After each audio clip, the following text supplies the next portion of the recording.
Hi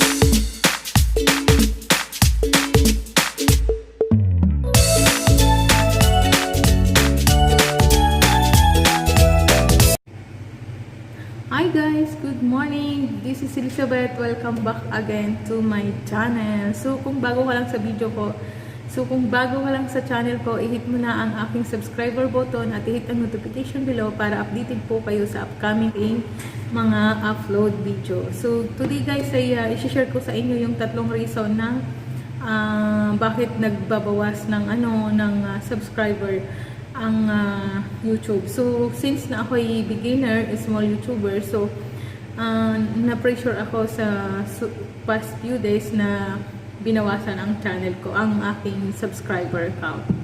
Okay, alam nyo kung magkano nabawas ko? So 100 siya. So napaka-pressure sa akin kasi hindi ganun kadali mag-ipon ng subscriber ko. So ang ginawa ko, nag-research ako sa Google kung bakit nga ba nababawasan ang subscriber natin. So meron akong nabasang tatlong reason why nagdi-decrease ang ating subscriber. Una, meron palang nagsasubscribe sa atin na suspended pala siya sa policy violation ng YouTube. So once na ang Gmail mo ay long term mo na hindi nagagamit, tapos magsasubscribe ka, nadidetect ni YouTube na ang channel mo, ang subscription mo, ang YouTube ay ang Gmail mo ay matagal nang suspended gawa ng policy violation ng YouTube. So nadidetect ni YouTube yon sa algorithm. So nire-remove niya yon. So yun po yun.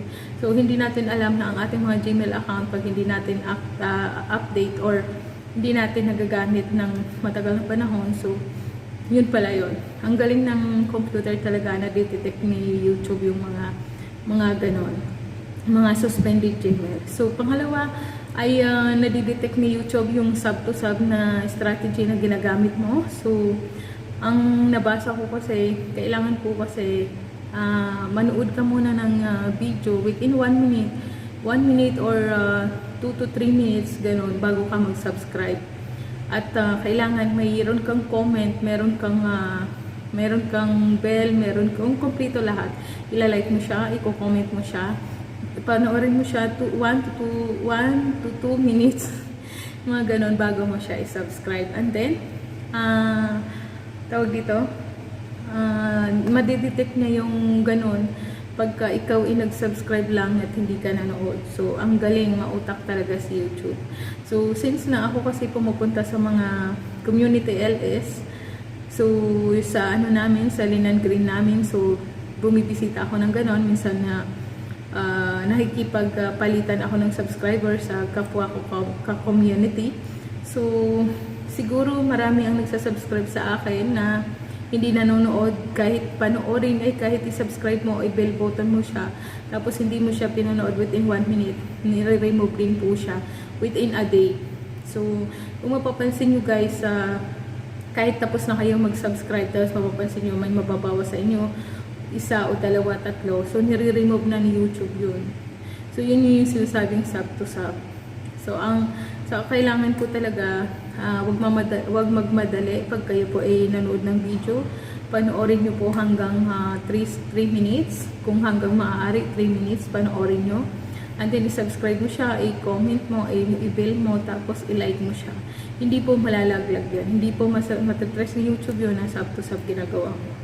Okay, and then the third reason is, ang algorithm po kasi natin na sinasabi sa YouTube, so yung lahat ng mga from 1 to 2, yung mga suspended Gmail, yung mga sub to sub strategy, pagdating ng third reason ay remove niya lahat yun.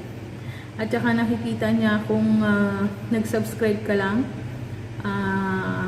hindi mo siya, ang comment mo hindi related doon sa video na pinanood mo. So, ang galing niya talaga, kahit yung comment na didetect niya na hindi related doon sa video mo, so, ini-spam niya yun. So, yung spam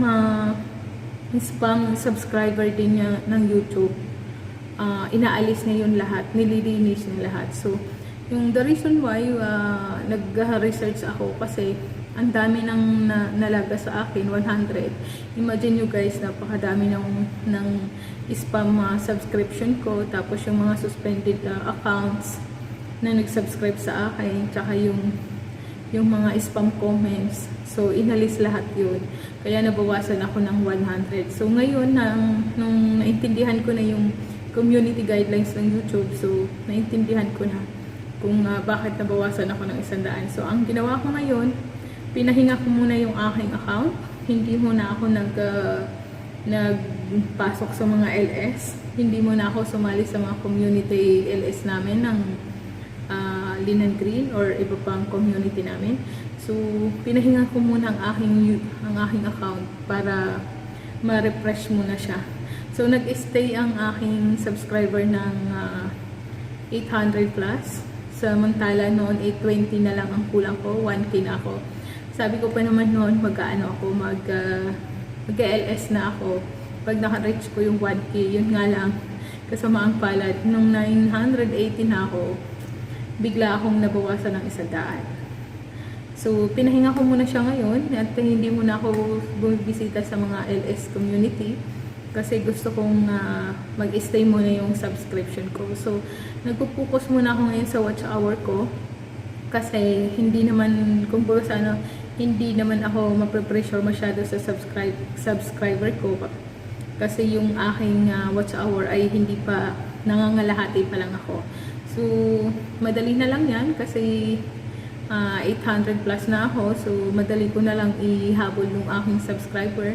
Nagpo-focus muna ako ngayon sa pag-upload or pag-research ng mga ibang content na mai-upload ko. So, yun, naisipan ko mag-research sa YouTube, ay sa Google ng mga reason community bakit naglalagas yung mga banana natin. So, yun ang nakita ko.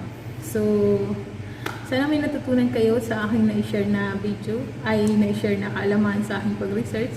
Hanggang sa susunod na video ko po ay magpo-focus muna ako sa aking mga content. So, thank you so much guys, and wag niyo pong kalimutan subscribe ang channel, ang video ko at i-hit nyo ang notification below para updated po kayo sa upcoming video ko. So, thank you so much. Bye-bye. And God bless to everyone. Mag-iingat po kayo lagi. At huwag niyo pong kalimutan i-subscribe at i-like, i-share ang aking. Kung hanggat maaari, i-subscribe at i-like, comment nyo na, i-bell button nyo na agad. At panoorin nyo po ng 1 minute, within 1 to 3 minutes ang aking video. So, thank you guys and God bless to everyone.